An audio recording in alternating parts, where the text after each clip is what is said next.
On est ravis que tu nous racontes un peu ce que tu nous as concocté pour Médias en scène.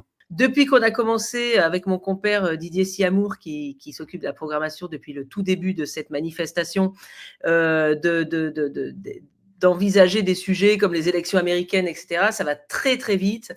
Et on sent vraiment que 2024, ça a été une année de bascule, à la fois dans le rôle politique des networks, des grands journaux américains.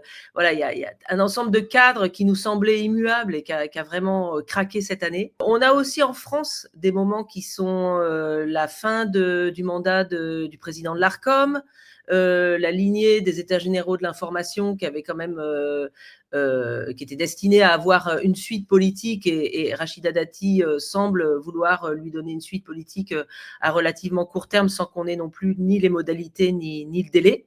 Et puis aussi des nouvelles chaînes qui se lancent dans ce contexte, qu'il s'agisse de Ouest France ou de CNI. Et les chaînes qui s'arrêtent ?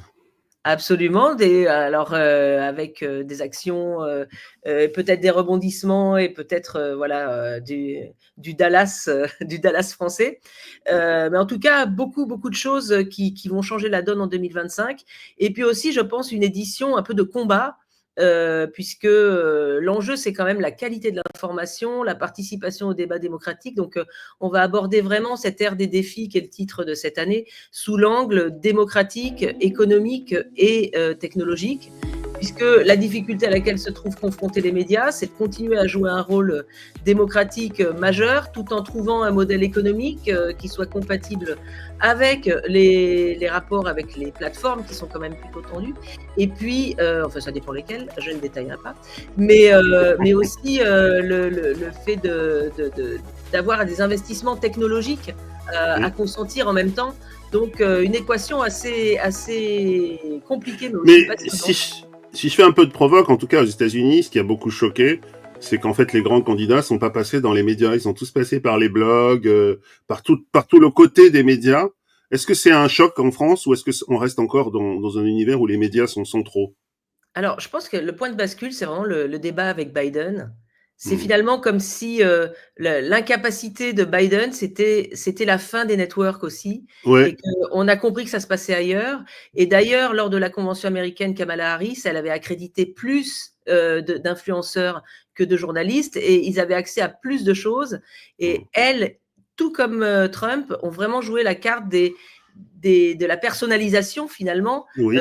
des contenus, et d'aller parler à différentes communautés, et donc d'aller plutôt sur des podcasts, sur des émissions avec des influenceurs, etc. Donc ça, je pense, ça va inspirer les politiques français. Ils vont aussi se dire qu'il y a des choses à faire comme ça. C'est déjà le mouvement, puisque Macron va de temps en temps chez les influenceurs, et pas que lui. Ils viennent carrément à l'Élysée.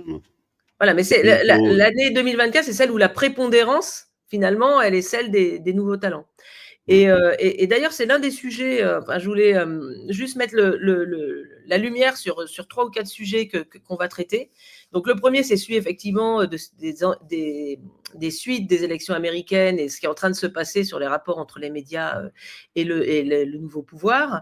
Donc, on aura une table ronde là-dessus avec Mélissa Bell, la correspondante en France de CNN, avec Laurence Haïm, avec Amy Green, qui est chercheuse à Sciences Po à l'Institut Montaigne, et avec l'ancien rédacteur en chef de America, en se disant finalement comment va s'organiser peut-être une forme d'opposition intellectuelle ou politique à travers les médias aussi, puisqu'ils sont aussi la réponse. Et puis en plus, comme ils vont continuer à travailler à l'ancienne en faisant du fact-checking, ils vont pouvoir aussi dénoncer, ils ont tout loisir de dénoncer les mensonges, ce qui est une bonne position aussi, hein. Alors oui, c'est la position optimiste de certains patrons de presse, en disant finalement aujourd'hui, on va avoir, nous, cet attribut de la méthode journalistique pour nous. Mais bon, je dirais que c'est quand même une lecture optimiste de l'histoire, parce qu'une fois qu'on a fait ça, il faut avoir la visibilité de cette capacité, de cette compétence dans les carrefours d'audience. De l'extérieur, moi j'ai l'impression qu'il n'y avait même plus de carrefour d'audience en fait. C'est la notion même de carrefour qui est fausse, c'est-à-dire que chacun a son rythme et tu vas chercher sur les différents supports sur lesquels tu es ce dont tu as besoin. On a un autre sujet qui est intéressant, qui est autour des rapports entre marque et talent. avec le fait qu'aujourd'hui, il y a de plus en plus de talents qui comptent sur leurs audiences et qui commencent à faire un travail journalistique, mais en même temps pas totalement.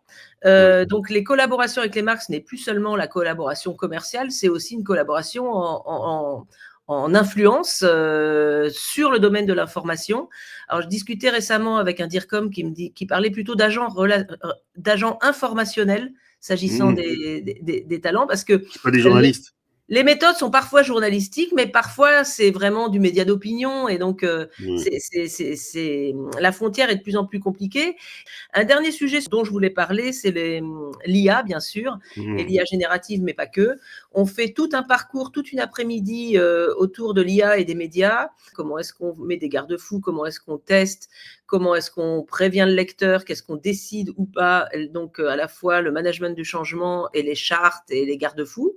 Et puis, on aura 2 baromètres exclusifs. Le premier qui est coutumier, qui est le baromètre de la confiance des Français dans les médias, avec La Croix, Verian et La Poste, donc qui est un rendez-vous maintenant coutumier. Et puis on a une deuxième étude assez intéressante qu'on fait avec Ipsos sur les Français et leur contenu payant.